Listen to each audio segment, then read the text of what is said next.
Good morning students. ஒரு economics teacher பேசுகிறேன். கவனிங்க. இப்போ ஐஎம்எஃப் பார்த்தோம், வேர்ல்டு பேங்க் பார்த்தோம், எல்லாம் இன்டர்நேஷ்னல் லெவலில் நம்ம போயிட்டுருக்குறோம். அடுத்தது objectives of WTO. Okay, objectives of WTOன்னு பார்க்குறோம். இந்த பன்னாட்டு வர்த்தக நிறுவனத்தினுடைய, அதாவது உலக வர்த்தக நிறுவனத்தினுடைய நோக்கங்கள் என்ன அப்படின்னு பார்க்குறோம். ஓகேவா? இதில் நம்ம நேற்றே பார்த்துருந்தோம். WTOங்கிறது நியூயார்க்கில் அதனுடைய தலைநகரமாக இருக்குது. ட்வின்ஸ் பில்டிங் இரட்டை கோபுரங்கள் இருந்ததுன்னு சொன்னோம். அதுக்கப்புறம் இது எல்லாத்துக்குமான ஒரு இணைப்பாக இருக்குதுன்னு சொல்லி பார்த்துட்டு இருந்தோம் இல்லையா? இப்போ இந்த நோக்கங்கள் பார்க்கலாம். The basic aim is to expand international trade and bring about economic prosperity by liberalizing trade restrictions. இதனுடைய மிக முக்கியமான நோக்கம் என்னென்னு சொன்னால், பன்னாட்டு வாணிபத்தை விரிவாக்குதல். அதோடு என்ன பண்ணுறது, பொருளாதார செழுமையை, சுதந்திரத்தன்மையை உலக நாடுகளுக்கு கொண்டு செல்லுதல். அதாவது ட்ரேட் என்ன பண்ணுறது, பன்னாட்டு வாணிபத்தை விரிவாக்குறது.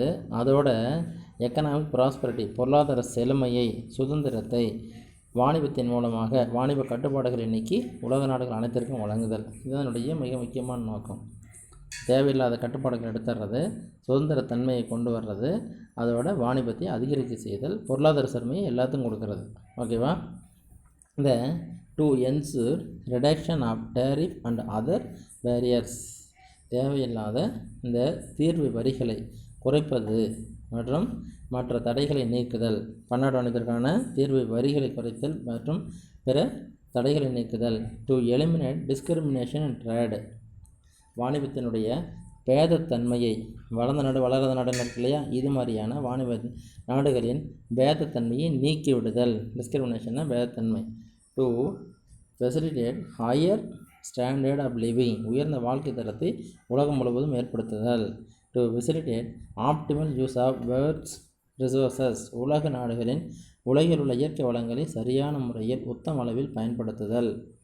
to enable the LDCs secure fair share in the growth of international trade. பன்னாட்டு வாணிபத்தின் மூலமாக வளர்ச்சி குறைந்த நாடுகளான LDCக்கு சரியான ஒரு வளர்ச்சியை பெற்றுத்தருதல். அதே மாதிரி to ensure linkages between trade policies, environmental policies and sustainable development. இந்த பன்னாட்டு வாணிப ஒப்பந்தத்தின் WTO மூலமாக என்னன்னு சொன்னால், லிங்கேஜஸ் தொடர்புகளை ஏற்படுத்துதல், வாணிப கொள்கைகளை, சுற்றுச்சூழல் கொள்கைகளை மற்றும் நீடித்த நிலையான வளர்ச்சி கொள்கைகளை உருவாக்கி அவைகளை செயல்படுத்த முனைதல். இது மாதிரியான நோக்கங்களோடு இந்த நிறுவனம் உருவாக்கப்பட்டது. WTO அக்ரிமெண்ட்ஸு, பன்னாட்டு WTO உலக வர்த்தக அமைப்பினுடைய ஒப்பந்தங்கள். இதனுடைய எல்லா விதமான செயல்பாடுகளுமே சட்டத்திட்டங்களுமே எல்லாம் ஒப்பந்தங்கள்னு சொல்லப்படுது. ஓகேவா? Agreement on trade related intellectual property ரைட்ஸ்னு ஷார்ட்டாக சொல்கிறாங்க. அதாவது வாணிப ஒப்பந்தம், அக்ரிமெண்ட் ஆன் ட்ரேடு எதோடு தொடர்புடைய ரிலேட்டடு, இன்டலெக்சுவல் ப்ராப்பர்ட்டி ரைட்ஸு, அறிவுபூர்வமான அறிவு சார்ந்த சொத்து உரிமை, ப்ராப்பர்ட்டி ரைட்ஸு, அறிவு சார்ந்த சொத்துரிமை பன்னாட்டு வாணிபத்தில் வருதல். ஓகேவா? இந்த அக்ரிமெண்ட் மூலமாக என்னென்னு சொல்லலாம், வாணிபத்தோடு அறிவு சார்ந்த பொருட்களும் இங்கே வருவது தான் ட்ரைப்ஸ்ன்னு சொல்லக்கூடியது. இன்டலெக்சுவல் ப்ராப்பர்ட்டி ரைட்ஸ், இந்த அறிவுசார் சொத்துரிமை இருக்குது இல்லையா, இன்க்ளூடு எதோடு சேர்த்துன்னா காப்பி ரைட்டு, பதிப்புரிமை, ட்ரேடு மார்க்ஸு, வாணிப குறியீடுகள், பேட்டன்ஸு, காப்புரிமைன்னு சொல்கிறாங்களே, இந்த பொருள் நான் தான் உற்பத்தி பண்ணணும்னு சொல்கிறாங்களே அந்த காப்புரிமை, ஜியாகிரபிக்கல் இண்டிகேஷன், புவியியல் சார்ந்த குறியீடுகள், அடையாளங்கள், ட்ரேட் சீக்ரெட்ஸு, வாணிப ரகசியங்கள், இண்டஸ்ட்ரியல் டிசைன்ஸு, வாணிப வடிவமைப்பு போன்ற எல்லாமே இந்த என்னென்னு சொல்கிறது, இன்டலெக்சுவல் ப்ராஸ்பரிட்டி ரைட்ஸில் சேர்ந்துருது. அதாவது அறிவுசார் சொத்துரிமையில் இது எல்லாமே சேருது. இது எல்லாமே அறிவு சார்ந்தது. காப்பி ரைட்டுங்கிறதாகட்டும், ட்ரேடு மார்க்குங்கிறதாகட்டும், patents, geographical indications, trade secrets, industrial designs இது எல்லாமே அறிவு சார்ந்தது. TRIPS agreement provide for granting product patents instead of patterns, அதாவது செயல்படுவதற்காக இந்த ட்ரைப்ஸ் என்ன பண்ணியிருக்கு, இந்த ட்ரைப்ஸுங்கிற அக்ரிமெண்ட் எதுக்கு பயன்படுதுன்னு சொன்னால் கிராண்டிங் ப்ராடக்ட் பேட்டர்ன்ஸு, பொருள் உரிமை, அதோடு ப்ராசஸ் பேட்டர்ன்ஸு, பொருள் உற்பத்தி உரிமை, பொருளுக்கான உரிமைக்கும் சரி பொருள் உற்பத்தி உரிமைக்கும் சரி இந்த அக்ரிமெண்டானது பயன்படுகின்றது. இந்த period of protection will be 20 years for patents. காப்புரிமைன்னு சொன்னாங்க இல்லையா, இந்த பொருளை நான் தான் உற்பத்தி பண்ணுங்கிற அந்த காப்புரிமை 20 வருடங்களுக்கு, 50 வருடங்களுக்கானது காப்பி ரைட்ஸு, பதிப்புரிமைன்னு சொன்னோம் இல்லையா, அது 50 வருடங்களுக்கு. 7 அந்த காப்பி ரைட்ஸுங்கிறது பதிப்புரிமை, இதை நாங்கள் தான் சொன்னோங்கிற அந்த பதிப்புரிமைன்னு சொல்லக்கூடியது. அடுத்தது 7 years for trade, 7 years for trade mark, அந்த வணிக அடையாளம்னு சொன்னோம் இல்லையா, அது 7 வருடங்களுக்கு. And 10 years for lay out designs, அந்த வாணிப வடிவமைப்புன்னு சொன்னோம் இல்லையா, அது 10 வருடங்களுக்கு பயன்படுத்திக்கலான்ட்டு இது மாதிரி சில கட்டுப்பாடுகளை லாவை பாஸ் பண்ணிட்டாங்க WTOவில். As a result of TRIPS, இந்த ட்ரைப்ஸின் மூலமாக மேலே சொன்னோம் இல்லையா, agreement on trade related intellectual property rights சொன்னோம் இல்லையா, அதனுடைய ஷார்ட் தான் ட்ரைப்ஸுங்கிறது. இந்த ட்ரைப்ஸு அறிவுசார் தொகுதி சொத்துரிமை ஒப்பந்தத்தில் என்ன ஆகுதுன்னு சொன்னால், the dependence of LDGs on advanced countries, இதன் விளைவாக என்னாச்சுன்னு சொன்னால் வளர்ச்சி குறைந்த நாடுகள், அட்வான்ஸ்டு கண்ட்ரீஸ் ஃபார் வளர்ச்சி பெற்ற நாடுகளை டிபெண்ட் பண்ணி சார்ந்து வாழ வேண்டிய சூழ்நிலை ஏற்பட்டது. எதுக்குன்னா சீட்ஸ் விதைகள், ட்ரக்ஸ் மருந்துகள், ஃபெர்டிலைசர்ஸ் உரங்கள், அண்டு பெஸ்டிட்ஸ் பூச்சிக்கொல்லி மருந்துகள், இவை எல்லாத்தையுமே சார்ந்து வாழ வேண்டிய நிலையை அதிகரிக்க செய்தது. Farmers are depending on the industrial farm for their seeds. விவசாயிகள் தன்னுடைய விதைக்காக கூட தொழில்துறைகளை நம்பியிருக்க வேண்டிய சூழ்நிலை ஏற்பட்டது. இது வளர்ந்த நாடுகளுக்கு பிரச்சனை இல்லை, வளர்ச்சி குறைந்த நாடுகளுக்கு இந்த அறிவுசார் சொத்துரிமை திட்டம் மிகவும் பாதிப்பு ஏற்படுத்துவதாக அமைந்தது. ட்ரைப்ஸு இது மாதிரி நிறைய இருக்குது, அப்படி பார்த்துட்டு வாங்க. அடுத்தது என்ன இருக்குது, அடுத்ததில் சொல்லும்போது agreement on trade related investment measures அப்படின்னு சொல்லக்கூடியது. அதாவது agreement on trade related investment மெஷர்ஸ்னால் அந்த ஒப்பந்தம் என்னன்னு சொன்னால் வாணிபம் தொடர்பான முதலீட்டு அளவீடுகள். ஓகேவா, வாணிபம் தொடர்பான முதலீட்டு அளவீடுகள் எந்த மாதிரிலாம் முதல் போடணும், அதுக்கு என்னென்ன பலன் இருக்குது, அது எந்த மாதிரி செய்யணும் அப்படிங்கிறதுக்கான ஒரு ஒப்பந்தம். ட்ரைம்ஸ்னு சொல்கிறாங்க, அது TRIMS are related to conditions for restriction in respect foreign investment in the country. ஒரு நாட்டில் போய் அந்நிய முதலீடு செய்வதற்கு கட்டுப்பாடுகளை, தடைகளை எந்த மாதிரி கொண்டு போகலாங்கிறத முடிவு பண்ணுறது. ஓகேவா, அதாவது ஒரு நாட்டில் போய் முதல் போடணும்னு சொன்னோம்னா அதில் எந்த மாதிரியான நிபந்தனைகள் இருக்கணும் அப்படிங்கிறத சொல்கிறது தான் இந்த ட்ரைம்ஸினுடைய நோக்கம். ஒரு நாட்டில் முதல் போடணும்னா எந்த மாதிரி இருக்கணும், கண்டிஷன்ஸ் என்ன, ரெஸ்ட்ரிக்ஷன் என்ன, நிபந்தனை கட்டுப்பாடுகள்லாம் என்னென்ன சொல்கிறது. It calls for introducing equal treatment for protection foreign companies on par with national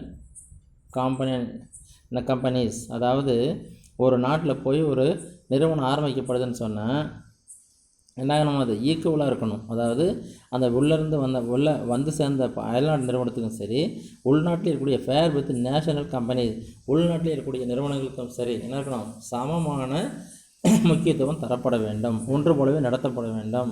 வெளிநாட்டிலேருந்து வந்ததுனால ரொம்பவும் சீப்பாகவோ உள்நாட்டில் இருக்கிறது பெருசுன்னு சொல்லிடக்கூடாது, சமமாக நடத்தப்பட வேண்டும். TRIMS were widely employed by developing countries. இந்த ட்ரைம்ஸுங்கிறது என்ன பண்ணிருக்கு, வளரும் நாடுகள் கடைபிடிக்கின்றது.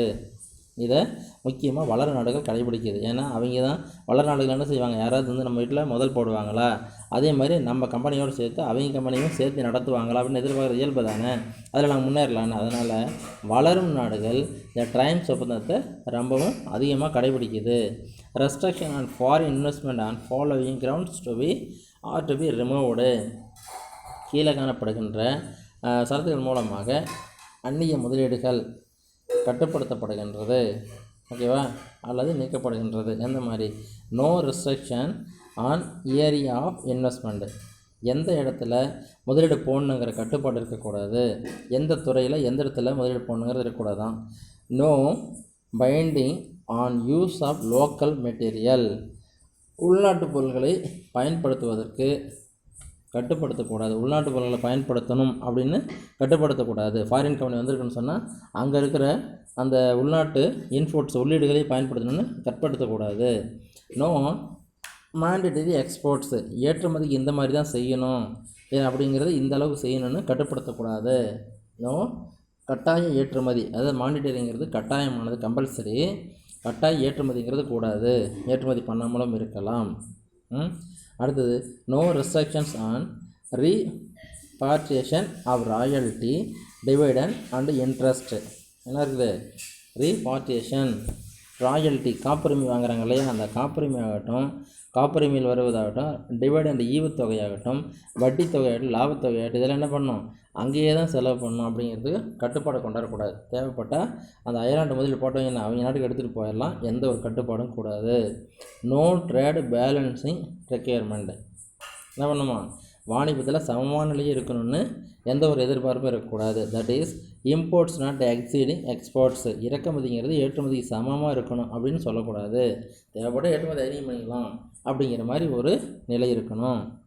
இதெல்லாம் அக்ரிமெண்ட், அதாவது ரிலேட்டட் இன்வெஸ்ட்மெண்ட் மெஷர்ஸ், அந்த முதலீடு செய்வதற்கு தொடர்பான, வாணிபத்தின் முதலீடு செய்வதற்கு தொடர்பான அளவீடுகள். இது முக்கியமானது, ஏன்னா இதில் வளர்ச்சி பெறும் நாடுகள் தான் பாதிக்கப்படுது. அதுக்கு மேலே இன்னொன்று கொடுத்துருக்காங்க பாரு, அதாவது இந்த உனக்கு என்ன தெரியுங்கிற மாதிரி, இந்த establishment of the WTO's TRIPS trade related aspects of intellectual property right. முதல்ல படித்தோம் இல்லையா, ப்ராப்பர்ட்டி ரைட்ஸு, அறிவுசார் சொத்துரிமை தொடர்பான வாணிப ஒப்பந்தம்னு படித்தோம் இல்லையா WTOவில் TRIPS. Agreement in 1995 1995 changed the face of multilateral intellectual property IP law and policy making. 1995 இருந்தது என்னாச்சுன்னா சேஞ்ச் செய்யப்பட்டது. அதாவது பன்முக ஃபேஸ் ஆஃப் இன்டர்நேஷ்னல் இன்டெலெக்சுவல், பன்னாட்டு அறிவுசார் சொத்துரிமை சட்டம்னு மாற்றி அமைக்கப்பட்டது. அதில் கொள்கைகள் வகுக்கப்பட்டது. ட்ரைப்ஸ் என்ன negotiation recognized the shortcomings and inconsistence in IP protection can distort trade and impaired to benefits. இதில் சொல்லக்கூடியது என்னவாக இருக்குன்னு சொன்னால், இந்த ஒப்பந்தத்தின் மூலமாக சொத்துரிமை கொள்கை முடிவெடுப்பதில் மாற்றம் ஏற்படுத்தியது. இதில் குறைபாடுகளும் முரண்பாடுகளும் வர்த்தகத்தை பாதிப்பதோடு பயனை தடுப்பதாக உள்ளதுன்னு ட்ரைப்ஸை பற்றி சொல்கிறாங்க. ஏன்னா நெகட்டேஷன் ரெகனைஸ்டு தட் ஷார்ட் கம்மிங்ஸ், குறுகிய காலத்தில் வருவதாகவும் இது பாதிப்பு ஏற்படுத்துவதாக, அண்டு இன்கன்சிஸ்டன்ஸ், உறுதியான ஒரு நிலை இல்லாமலும், இன் ஐபிங்கிறது என்னது, இந்த ஐபின்னு சொல்லக்கூடியது ட்ரைப்ஸ்ன்னு சொன்ன இல்லையா, அதுதான் சொல்லியிருக்காங்க. ப்ரொடெக்ஷன் பாதுகாப்பானது, அந்த ப்ரொடெக்ஷன் சொல்லக்கூடியது can disturb trade and impaired it benefits, வாணிபத்தையும் அது தொடர்பான நன்மைகளையும் கட்டுப்படுத்துவதாக அளிப்பதாக இருக்கின்றது. The TRIPS agreement helps ease trade tensions with IP issues while leaving WTO members ample space to pursue drives domestic policies. இது இருக்கும்போது என்ன ஆகுது, நாடுகள் வெளிநாட்டு வேறுபட்ட உள்நாட்டு கொள்கைகளை கடைபிடிக்க வழிவகைகள் உள்ளன. ஏன்னு சொன்னால் இந்த இஷ்யூஸ், இந்த பிரச்சனைகள் அதிகமாகும் போது இந்த டென்ஷன்லேருந்து வெளிவரத்துக்காக, அதாவது ட்ரைப்ஸ் அக்ரிமெண்ட் ஹெல்ப்ஸ் இருக்கு இல்லையா, இதன் மூலமாக அது ட்ரேட் டென்ஷன்ஸ், வாணிப சிக்கல்களும் தொல்லைகள் வருது இல்லையா, எபவுட் IP இஷ்யூஸ் பிரச்சனை ஆகும்போது லீவிங் WTO மெம்பர்ஸ், அதில் இருக்கக்கூடிய உறுப்பு நாடுகள் என்ன செய்கிறாங்க, space to purse divorce domestic policy, தனது உள்நாட்டுக்கு தேவையான கொள்கையை உருவாக்க முனைகின்றது. இது மாதிரி சொல்லியிருக்காங்க. இது உங்களுக்கு தெரியுமான்னு ஜஸ்ட்டு ஒரு இதுதானே தவிர இது நமக்கு ஒன்றும் பெரிய அளவில் இல்லை. ஓகேவா, பாருங்கள்.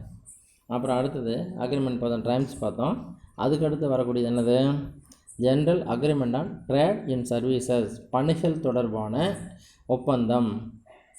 ட்ரேட் இன் வாணிபத்தில் பணிகள் தொடர்பான, ஏன்னா பண்டங்கள்ன்றது கமாடிட்டிஸ்ன்னு சொன்னோம், ஏற்றுமதி இறக்குமதிக்கெல்லாம் சொல்லிட்டு இருந்தோம். இதில் என்ன வருதுன்னா பணிகள் சர்வீசஸ் வரணும் இல்லையா, அதை பற்றியும் இதில் ஒரு ஒப்பந்தம் வச்சுருக்காங்க.